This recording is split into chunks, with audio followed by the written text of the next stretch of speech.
Daniel അധ്യായം 3 വാക്യങ്ങൾ 1 മുതൽ 23 വരെയും 3 യുവാക്കന്മാരുടെ കീർത്തനം 1 മുതൽ 28 വരെയും. 3 യുവാക്കന്മാർ തീച്ചൂളയിൽ. നബുക്കദ്നേസർ രാജാവ് 60 മുഴം ഉയരവും 6 മുഴം വണ്ണവുമുള്ള ഒരു സ്വർണ വിഗ്രഹമുണ്ടാക്കി. ബാബിലോൺ ദേശത്തെ ദൂരാ താഴ്വരയിൽ അവൻ അത് സ്ഥാപിച്ചു. താൻ നിർമ്മിച്ച പ്രതിമയുടെ പ്രതിഷ്ഠയ്ക്ക് പ്രധാന ദേശാധിപതികളെയും സ്ഥാനപതികളെയും നാടുവാഴികളെയും ഉപദേശകരെയും ഭണ്ഡാരം വിചാരിപ്പുകാരെയും ന്യായാധിപന്മാരെയും നിയമജ്ഞരെയും ദേശത്തുള്ള സകല സ്ഥാനികളെയും വിളിച്ചുകൂട്ടാൻ നബുക്കദ്നേസർ ആളയച്ചു. എല്ലാവരും രാജാവ് നിർമ്മിച്ച പ്രതിമയുടെ പ്രതിഷ്ഠയ്ക്ക് വന്നു ചേർന്നു. അവർ പ്രതിമയ്ക്ക് ചുറ്റും നിന്നു. അപ്പോൾ വിളംബരം ചെയ്യുന്നവർ വിളിച്ചു പറഞ്ഞു: ജനതകളെ, ജനപദങ്ങളെ, വിവിധ ഭാഷക്കാരെ, നിങ്ങളോട് കൽപ്പിക്കുന്നു, കൊമ്പ്, കുഴൽ, തമ്പുരു, കിന്നരം, വീണ, നാഗസ്വരം തുടങ്ങിയ സകലവിധ വാദ്യനാദവും കേൾക്കുമ്പോൾ നിങ്ങൾ സാഷ്ടാംഗം വീണ് നബുക്കദ്നേസർ രാജാവ് പ്രതിഷ്ഠിച്ച സ്വർണബിംബത്തെ ആരാധിക്കണം. ആരെങ്കിലും അപ്രകാരം ചെയ്യുന്നില്ലെങ്കിൽ അവനെ തൽക്ഷണം എരിയുന്ന തീച്ചൂളയിൽ എറിയും. അതുകൊണ്ട് കൊമ്പ്, കുഴൽ, തമ്പുരു, കിന്നരം, വീണ, നാഗസ്വരം തുടങ്ങിയ വാദ്യനാദങ്ങൾ കേട്ട മാത്രയിൽ ആ ജനതകളും രാജ്യക്കാരും വിവിധ ഭാഷക്കാരും നബുക്കദ്നേസർ സ്ഥാപിച്ച സ്വർണബിംബത്തെ സാഷ്ടാംഗം വീണ് നമസ്കരിച്ചു. അപ്പോൾ ചില കൽദായർ മുൻപോട്ട് വന്ന് ദുരുദ്ദേശത്തോടെ യഹൂദരുടെ മേൽ കുറ്റം ചുമത്തി. അവർ നബുക്കദ്നേസർ രാജാവിനോട് പറഞ്ഞു: രാജാവ് നീണാൾ വാഴട്ടെ. രാജാവേ, കൊമ്പ്, കുഴൽ, തമ്പുരു, കിന്നരം, വീണ, നാഗസ്വരം തുടങ്ങിയ വാദ്യനാദങ്ങൾ മുഴങ്ങുമ്പോൾ എല്ലാവരും സ്വർണപ്രതിമയെ താണുവീണ് ആരാധിക്കണമെന്ന് നീ കൽപ്പിച്ചിരുന്നല്ലോ. സാഷ്ടാംഗം വീണ് ആരാധന നടത്താത്തവൻ ആരായാലും അവൻ കത്തിക്കാളുന്ന അഗ്നികുണ്ഡത്തിൽ എറിയപ്പെടുമെന്നും നീ കൽപ്പിച്ചിരുന്നു. രാജാവേ, ബാബിലോൺ ദേശത്തെ ഭരണാധികാരികളായി നീ നിയമിച്ചിരുന്ന ഷദ്രാക്ക്, മെഷാക്ക്, അബേദ്നെഗോ എന്നീ യഹൂദർ നിന്നെ അനുസരിക്കുന്നില്ല. അവർ നിന്റെ ദേവന്മാരെ സേവിക്കുകയോ നീ പ്രതിഷ്ഠിച്ച സ്വർണ വിഗ്രഹത്തെ ആരാധിക്കുകയോ ചെയ്യുന്നില്ല. അപ്പോൾ ഉഗ്രകോപം പൂണ്ട നബുക്കദ്നേസർ ഷദ്രാക്കിനെയും മെഷാക്കിനെയും അബേദ്നെഗോയെയും കൊണ്ടുവരാൻ കൽപ്പിച്ചു. അവരെ രാജസന്നിധിയിൽ കൊണ്ടുവന്നു. നബുക്കദ്നേസർ ചോദിച്ചു: ഹേ ഷദ്രാക്ക്, മെഷാക്ക്, അബേദ്നെഗോ, നിങ്ങൾ എന്റെ ദേവന്മാരെ സേവിക്കുന്നില്ലെന്നും ഞാൻ സ്ഥാപിച്ച പ്രതിമയെ ആരാധിക്കുന്നില്ലെന്നും കേട്ടത് സത്യമാണോ? കൊമ്പ്, കുഴൽ, തമ്പുരു, കിന്നരം, വീണ, നാഗസ്വരം തുടങ്ങിയവയുടെ നാദം കേൾക്കുമ്പോൾ ഞാൻ പ്രതിഷ്ഠിച്ച പ്രതിമയെ താണു വീണ് ആരാധിക്കുന്നെങ്കിൽ നിങ്ങൾക്ക് നന്ന്. അല്ലെങ്കിൽ ഉടൻ തന്നെ നിങ്ങളെ എരിയുന്ന തീച്ചൂളയിൽ എറിഞ്ഞു കളയും. ഏതു ദേവൻ എന്റെ കരങ്ങളിൽ നിന്ന് നിങ്ങളെ രക്ഷിക്കും? ഷദ്രാക്കും മെഷാക്കും അബേദ്നെഗോയും രാജാവിനോട് പറഞ്ഞു: അല്ലയോ നബുക്കദ്നേസർ, ഇക്കാര്യത്തിൽ ഞങ്ങൾ ഉത്തരം പറയേണ്ടതില്ല. രാജാവേ, ഞങ്ങൾ സേവിക്കുന്ന ഞങ്ങളുടെ ദൈവം എരിയുന്ന തീച്ചൂളയിൽ നിന്ന് ഞങ്ങളെ രക്ഷിക്കാൻ കഴിവുള്ളവനാണ്. അവിടുന്ന് ഞങ്ങളെ നിന്റെ കയ്യിൽ നിന്ന് മോചിപ്പിക്കും. ഇക്കാര്യം നീ അറിഞ്ഞുകൊള്ളുക. അവിടുന്ന് ഞങ്ങളെ മോചിപ്പിച്ചില്ലെങ്കിൽ പോലും ഞങ്ങൾ നിന്റെ ദേവന്മാരെയോ നീ നിർമ്മിച്ച സ്വർണബിംബത്തെയോ ആരാധിക്കുകയില്ല. ഷദ്രാക്കിനും മെഷാക്കിനും അബേദ്നെഗോയ്ക്കും നേരെ കോപം കൊണ്ട് നിറഞ്ഞ നബുക്കദ്നേസറിന്റെ മുഖഭാവം മാറി. ചൂള പതിവിൽ 7 മടങ്ങ് ജ്വലിപ്പിക്കാൻ അവൻ കൽപ്പിച്ചു.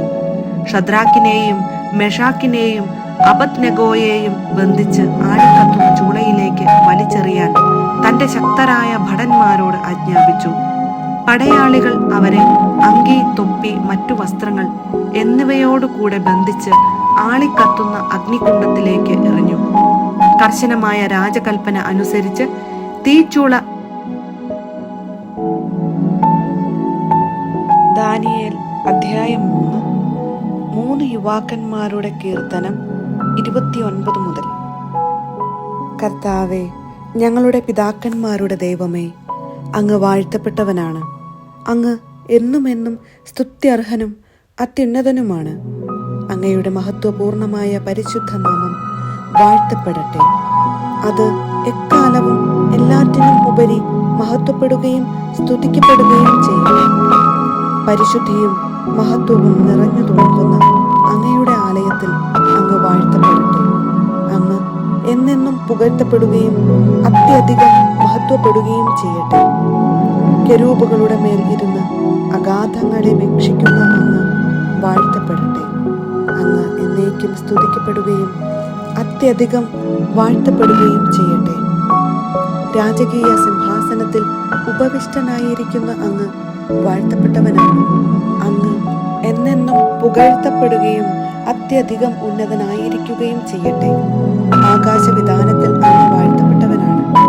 അനന്തമായ സ്തുതിക്കും മഹിമയ്ക്കും അർഹനാണ്. കർത്താവിന്റെ സൃഷ്ടികളെ അവിടുത്തെ വാഴ്ത്തുവിൻ. അവിടുത്തേക്ക് സ്തുതി പാടുവിൻ. എന്നേക്കും അവിടുത്തെ പാടി പുകഴ്ത്തുവിൻ. ആകാശങ്ങളെ കർത്താവിനെ പുകഴ്ത്തുവിൻ. എന്നേക്കും അവിടുത്തെ പാടി പുകഴ്ത്തുവിൻ. കർത്താവിന്റെ ദൂതന്മാരെ അവിടുത്തെ വാഴ്ത്തുവിൻ. എന്നേക്കും അവിടുത്തെ പാടി പുകഴ്ത്തുവിൻ. ആകാശത്തിന് മുകളിലുള്ള ജലസഞ്ചയമേ കർത്താവിനെ വാഴ്ത്തുവിൻ. എന്നേക്കും അവിടുത്തെ പാടി പുകഴ്ത്തുവിൻ. ആധിപത്യങ്ങളെ കർത്താവിനെ വാഴ്ത്തുവിൻ. എന്നേക്കും അവിടുത്തെ പാടി പുകഴ്ത്തുവിൻ. സൂര്യനും ചന്ദ്രനും കർത്താവിനെ വാഴ്ത്തുവിൻ. എന്നേക്കും അവിടുത്തെ പാടി പുകഴ്ത്തുവിൻ. ആകാശത്തിലെ നക്ഷത്രങ്ങളെ കർത്താവിനെ വാഴ്ത്തുവിൻ. എന്നേക്കും അവിടുത്തെ പാടി പുകഴ്ത്തുവിൻ. മഴയെ മഞ്ഞെ കർത്താവിനെ വാഴ്ത്തുവിൻ. എന്നേക്കും അവിടുത്തെ പാടി പുകഴ്ത്തുവിൻ. കാറ്റുകളെ കർത്താവിനെ വാഴ്ത്തുവിൻ. എന്നേക്കും അവിടുത്തെ പാടി പുകഴ്ത്തുവിൻ. ചൂടെ കർത്താവിനെ വാഴ്ത്തുവിൻ. എന്നേക്കും അവിടുത്തെ പാടി പുകഴ്ത്തുവിൻ. ഹേമന്തത്തിലെ ശൈത്യമേ ഗ്രീഷ്മത്തിലെ ഉഷ്ണമേ കർത്താവിനെ വാഴ്ത്തുവിൻ. എന്നേക്കും അവിടുത്തെ പാടി പുകഴ്ത്തുവിൻ. ഹിമകണങ്ങളെ മഞ്ഞുകട്ടകളെ കർത്താവിനെ വാഴ്ത്തുവിൻ. എന്നേക്കും അവിടുത്തെ പാടി പുകഴ്ത്തുവിൻ. രാവുകളെ പകലുകളെ കർത്താവിനെ വാഴ്ത്തുവിൻ. എന്നേക്കും അവിടുത്തെ പാടി പുകഴ്ത്തുവിൻ. പ്രകാശമേ അന്ധകാരമേ കർത്താവിനെ വാഴ്ത്തുവിൻ. എന്നേക്കും അവിടുത്തെ പാടി പുകഴ്ത്തുവിൻ. മഞ്ഞുകട്ടയെ ശൈത്യമേ കർത്താവിനെ വാഴ്ത്തുവിൻ. എന്നേക്കും അവിടുത്തെ പാടി പുകഴ്ത്തുവിൻ. മൂടൽ മഞ്ഞേ പൊടിമഞ്ഞേ കർത്താവിനെ വാഴ്ത്തുവിൻ. എന്നേക്കും അവിടുത്തെ പാടി പുകഴ്ത്തുവിൻ. മിന്നലുകളെ മേഘങ്ങളെ കർത്താവിനെ വാഴ്ത്തുവിൻ. എന്നേക്കും അവിടുത്തെ പാടി പുകഴ്ത്തുവിൻ. ഭൂമി കർത്താവിനെ വാഴ്ത്തട്ടെ. അത് എന്നേക്കും അവിടുത്തെ പാടി പുകഴ്ത്തട്ടെ. മലകളെ കുന്നുകളെ കർത്താവിനെ വാഴ്ത്തുവിൻ. എന്നേക്കും അവിടുത്തെ പാടി പുകഴ്ത്തുവിൻ. ഭൂമിയിൽ വളരുന്ന സമസ്ത വസ്തുക്കളും കർത്താവിനെ വാഴ്ത്തട്ടെ. എന്നേക്കും അവിടുത്തെ പാടി പുകഴ്ത്തട്ടെ. ഉറവകളെ കർത്താവിനെ വാഴ്ത്തുവിൻ. എന്നേക്കും അവിടുത്തെ പാടി പുകഴ്ത്തുവിൻ. സമുദ്രങ്ങളെ നദികളെ കർത്താവിനെ വാഴ്ത്തുവിൻ. എന്നേക്കും അവിടുത്തെ പാടി പുകഴ്ത്തുവിൻ. തിമിംഗലങ്ങളെ ജലജീവികളെ കർത്താവിനെ വാഴ്ത്തുവിൻ. എന്നേക്കും അവിടുത്തെ പാടി പുകഴ്ത്തുവിൻ. ആകാശപ്പറവകളെ കർത്താവിനെ വാഴ്ത്തുവിൻ. എന്നേക്കും അവിടുത്തെ പാടി പുകഴ്ത്തുവിൻ. വന്യമൃഗങ്ങളെ വളർത്തുമൃഗങ്ങളെ കർത്താവിനെ വാഴ്ത്തുവിൻ. എന്നേക്കും അവിടുത്തെ പാടി പുകഴ്ത്തുവിൻ. മനുഷ്യ മക്കളെ കർത്താവിനെ വാഴ്ത്തുവിൻ. എന്നേക്കും അവിടുത്തെ പാടി പുകഴ്ത്തുവിൻ. ഇസ്രായേലെ കർത്താവിനെ വാഴ്ത്തുവിൻ. എന്നേക്കും അവിടുത്തെ പാടി പുകഴ്ത്തുവിൻ. കർത്താവിന്റെ പുരോഹിതരെ അവിടുത്തെ വാഴ്ത്തുവിൻ. എന്നേക്കും അവിടുത്തെ പാടി പുകഴ്ത്തുവിൻ. കർത്താവിന്റെ ദാസരെ അവിടുത്തെ വാഴ്ത്തുവിൻ. എന്നേക്കും അവിടുത്തെ പാടി പുകഴ്ത്തുവിൻ. ആത്മാക്കളെ നീതിമാന്മാരുടെ ചേതസ്സുകളെ കർത്താവിനെ വാഴ്ത്തുവിൻ. എന്നേക്കും അവിടുത്തെ പാടി പുകഴ്ത്തുവിൻ. വിശുദ്ധരെ വിനീത ഹൃദയരെ കർത്താവിനെ വാഴ്ത്തുവിൻ. എന്നേക്കും അവിടുത്തെ പാടി പുകഴ്ത്തുവിൻ. ഹനനിയ അസറിയ മിഷായേൽ കർത്താവിനെ വാഴ്ത്തുവിൻ. എന്നേക്കും അവിടുത്തെ പാടി പുകഴ്ത്തുവിൻ. എന്തെന്നാൽ അവിടുന്ന് നമ്മെ പാതാളത്തിൽ നിന്നും മരണത്തിന്റെ പിടിയിൽ നിന്നും ജ്വലിക്കുന്ന തീച്ചൂളയിൽ നിന്നും അഗ്നിയുടെ മധ്യത്തിൽ നിന്നും രക്ഷിച്ചിരിക്കുന്നു. കർത്താവിന് നന്ദി പറയുവിൻ. അവിടുന്ന് നല്ലവനാണ്. അവിടുത്തെ കാരുണ്യം എന്നേക്കും നിലനിൽക്കുന്നു. ദേവന്മാരുടെ ദൈവമായ കർത്താവിനെ ആരാധിക്കുന്നവരെ അവിടുത്തെ വാഴ്ത്തുവിൻ. അവിടുത്തെ സ്തുതിക്കുവിൻ. അവിടുത്തേക്ക് നന്ദി പറയുവിൻ. അവിടുത്തെ കാരുണ്യം എന്നേക്കും നിലനിൽക്കുന്നു. നബൂഖദ്നേസർ പരിഭ്രമിച്ച് പിടഞ്ഞെഴുന്നേറ്റു. തന്റെ ഉപദേശകന്മാരോട് അവൻ ചോദിച്ചു, 3 പേരെയല്ലേ നാം ബന്ധിച്ച് തീയിലെറിഞ്ഞത്? അതേ കർത്താവേ, അവർ പറഞ്ഞു.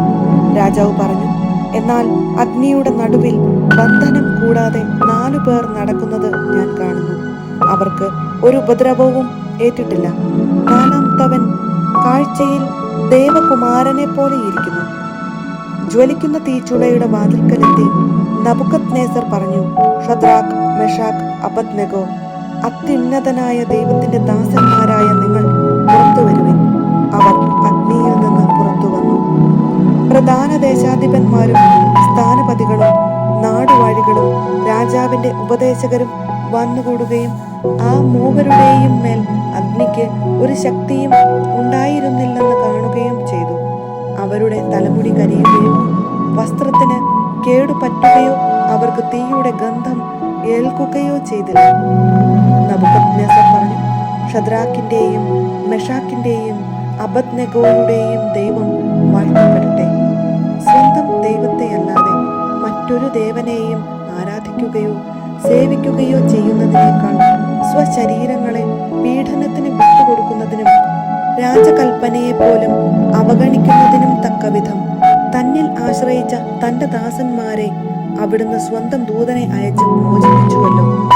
അതുകൊണ്ട് ഞാനിതാ ഒരു കൽപ്പന പുറപ്പെടുവിക്കുന്നു. ഷദ്രാക്കിന്റെയും മെഷാക്കിന്റെയും അബദ്നെഗോയുടെയും ദൈവത്തിനെതിരെ എന്തെങ്കിലും പറയുന്ന ജനതകളെയും ജനപദങ്ങളെയും ഭാഷക്കാരെയും കഷണം കഷണമായി ചീന്തിക്കളയും. അവരുടെ ഭവനങ്ങൾ നിലംപരിച്ചു. എന്നാൽ ഈ വിധത്തിൽ രക്ഷിക്കാൻ കഴിവുള്ള വേറൊരു ദേവനില്ല. രാജാവ് ഷദ്രാക്കിനെയും മെഷാക്കിനെയും അബദ്നെഗോയെയും ബാബിലോൺ പ്രവിശ്യയിൽ ഉന്നത സ്ഥാനങ്ങളിൽ നിയമിച്ചു.